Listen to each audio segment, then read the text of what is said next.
नमस्कार. मैत्रीवर एका सुंदर नात्यावर पु ल देशपांडे यांनी खूप छान लिहिलं आहे. मैत्री एक सोपी व्याख्या आहे. मैत्री एक सोपी व्याख्या आहे. रोज आठवण यावी असं काही नाही.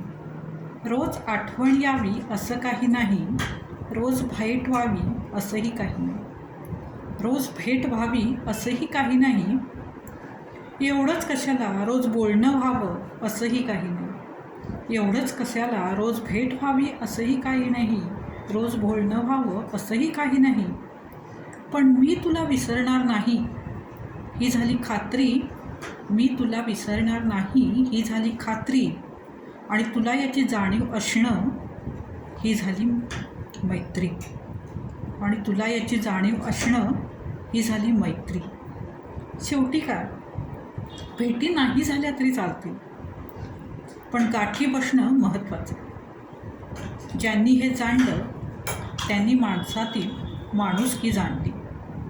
खरंच, ज्यांनी हे जाणलं त्यांनी माणसातील माणुसकी जाणली. खूप छान ओळी पु ल देशपांडे सरांनी लिहून ठेवले. त्याच्यावरच्याच माझ्या एक चारोळी मला आठवते.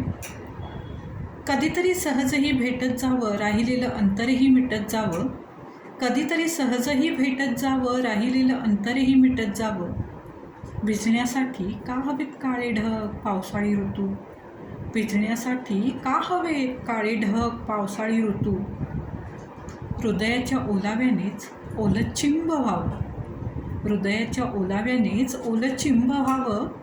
कधीतरी सहजही भेटत जावं, राहिलेलं अंतरही मिटत जावं. कधीतरी सहजही भेटत जावं, राहिलेलं अंतरही मिटत जावं. धन्यवाद.